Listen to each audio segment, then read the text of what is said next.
Saudações, leitores e seguidores do Instituto Liberal. Eu sou o Lucas Berlanzi e este é mais um IL Flash, aquele momento da semana em que a gente elenca os 7 artigos que mais impactaram, que mais fizeram sucesso no nosso site oficial e nas nossas redes sociais. E hoje, o primeiro artigo do IL Flash é do Rafael Ribeiro, A Liberdade e a Inteligência Artificial.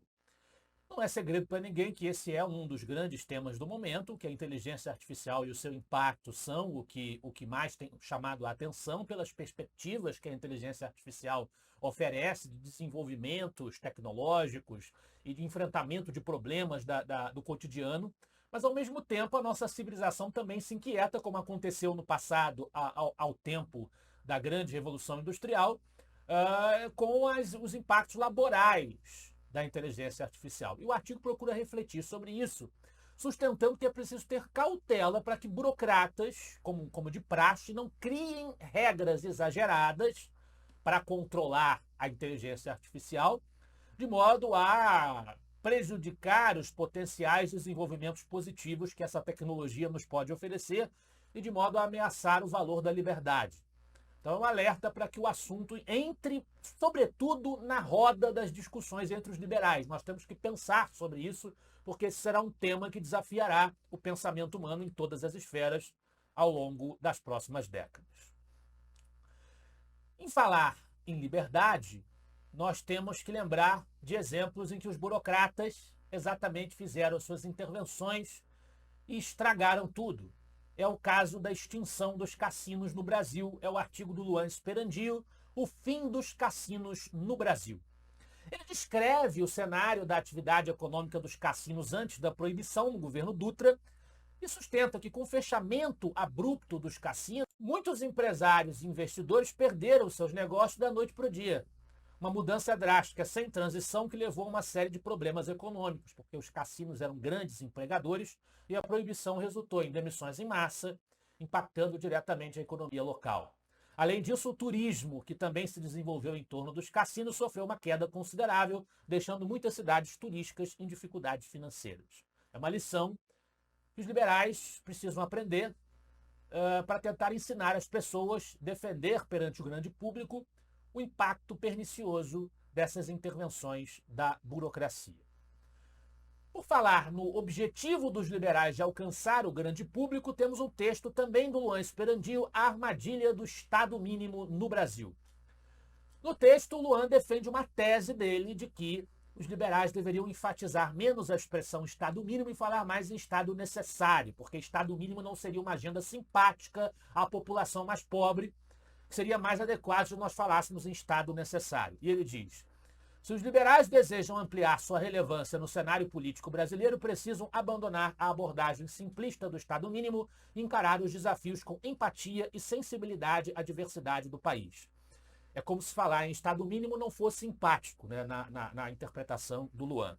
É hora de parar de atravessar a rua para cair em uma casca de banana e passar a encarar a complexidade do Brasil real, buscando um Estado necessário que atenda às demandas de todos os brasileiros, independentemente de sua origem social ou econômica. Agora nós temos 2 textos do professor Alex Pipkin falando sobre o comportamento das empresas, que tem sido uma grande preocupação teórica do professor Pipkin. O primeiro deles, vendas, a capacidade da escuta ativa e do ouvir o silêncio. O professor Pipkin defende que o caminho da abordagem inicial da empresa deveria ser conquistar a atenção, o interesse, criar conexão e envolver o potencial cliente.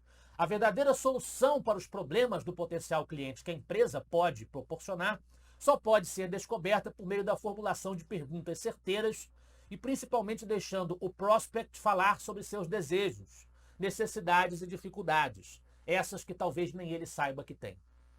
Pratique factualmente uma escuta ativa visando a ouvir o silêncio, a perceber o problema, que é o que o bom empreendedor haverá de fazer, como já dizia também o próprio Donald Stuart Jr., fundador do nosso Instituto Liberal.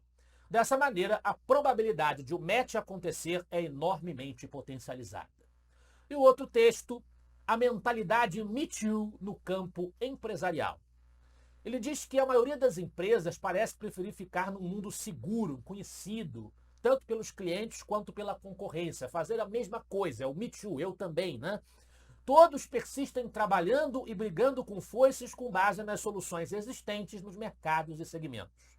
Porém, organizações que pensam estrategicamente buscando construir o futuro pesquisam os problemas e necessidades dos clientes, não ou mal resolvidos, investindo, apostando racionalmente e criando novas soluções para eles. Elas sabem bem que uma empresa tem que operar no presente e no futuro, edificando esse futuro desde o presente. Ele, o professor Pipkin, acredita que são essas últimas organizações que encontrarão novos espaços de mercado, para além da cruenta guerra de preços, diferenciando-se de fato dos concorrentes. São essas empresas que exercitam a reflexão estratégica que inovarão em soluções para os clientes e, claro, também encontrarão as soluções para elas próprias, ou seja, novas e distintas fontes para ganhar mais dinheiro de forma sustentável. É a análise feita pelo professor Pipkin. Mudando totalmente de assunto para mais um artigo em defesa da criptomoeda Bitcoin, nós temos um texto do André Paris por uma propriedade imune à intervenção estatal.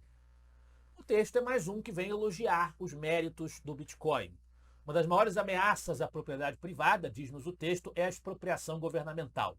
No entanto, com o Bitcoin, essa expropriação se torna muito mais difícil. Como o controle dessa criptomoeda está distribuído entre milhares de computadores em todo o mundo, é extremamente desafiador para um governo confiscar os bitcoins de um indivíduo sem a sua cooperação.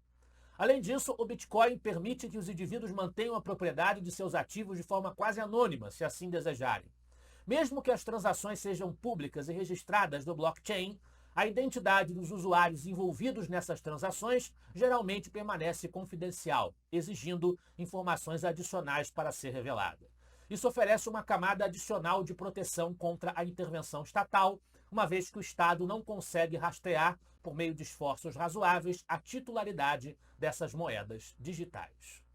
E na liderança do IL Flash de hoje, um exemplo histórico do Leonardo Batista, o legado do thatcherismo, lições para o Brasil. É um texto que presta uma homenagem à Dama de Ferro, Margaret Thatcher, e ao legado do movimento político que ela capitaneou no Reino Unido para o mundo, e especificamente a inspiração que poderia oferecer ao Brasil, se o Brasil quiser buscar um caminho de desenvolvimento econômico sólido e sustentável. Ele ressalta os valores fundamentais do liberalismo que Margaret Thatcher e o thatcherismo encamparam: a liberdade, responsabilidade individual, Estado de Direito, propriedade privada e economia de mercado, proporcionando transformações significativas no Reino Unido, na economia britânica e na política britânica, com destemor e fervor e dureza, sem ceder à militância e aos reclames dos sindicalistas e das esquerdas.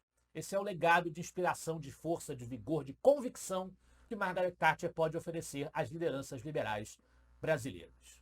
Esse foi o nosso IL Flash de hoje. Eu espero que vocês gostem dos artigos e dos debates proporcionados pelo Instituto Liberal. Semana que vem estaremos de volta. Afinal de contas, para nós, você é a parte mais importante da sociedade. Até a próxima.